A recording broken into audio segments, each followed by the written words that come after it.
This week represents a rare victory for Australian sovereignty. A victory for common sense, decency and humanity. And a victory against the sprawling monster of unelected, unaccountable foreign bureaucrats at the United Nations World Health Organization.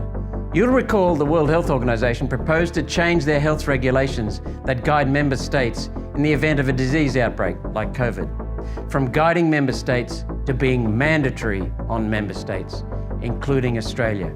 This would have represented a complete destruction of Australian sovereignty and a fundamental reimagining of the powers of the World Health Organization.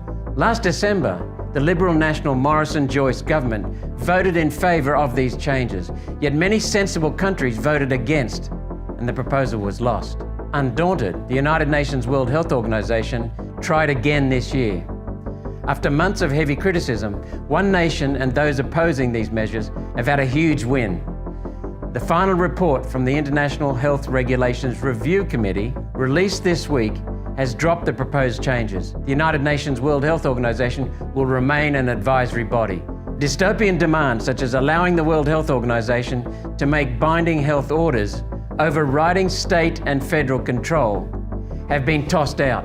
This includes the proposed powers that would have allowed the World Health Organization to control systems for proof of vaccination or vaccination status, quarantine procedures, citizen travel and mobility, forced vaccination, lockouts, lockdowns, mandatory detention, and other completely unacceptable infringements on people.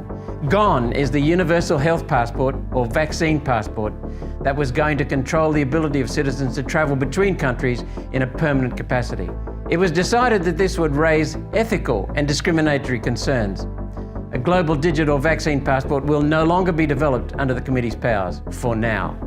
The committee will remain confined to actual public health emergencies, rather than potential health risks undefined.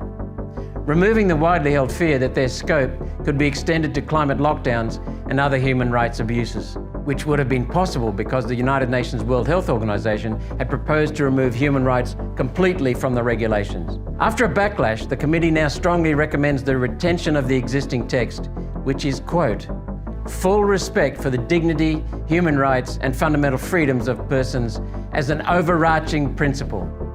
This is a critical backdown. The World Health Organization committee working on these changes has just recommitted to its fundamental human rights pledge in defiance of the proposed amendments. The findings of the committee agreed with the concerns that One Nation raised regarding threats to sovereignty.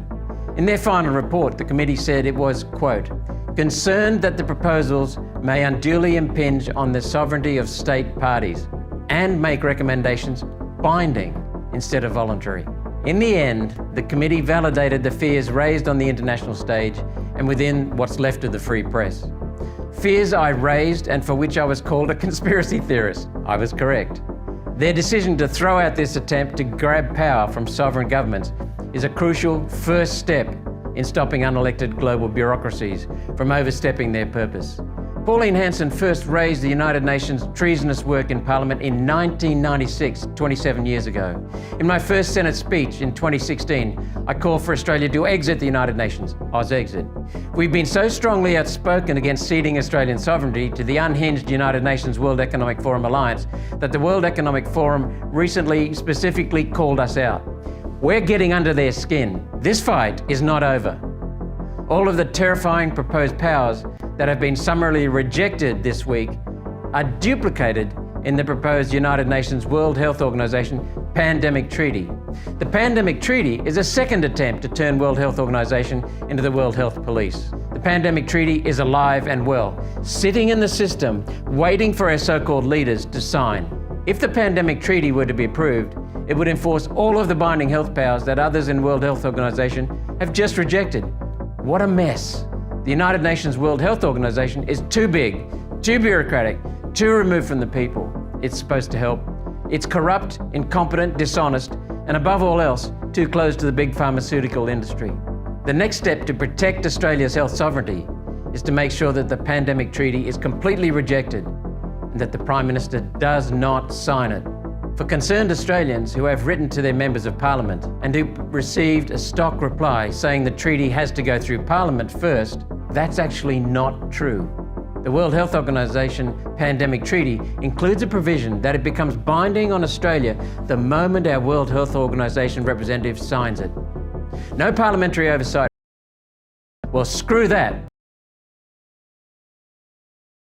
Malcolm Roberts, Brisbane.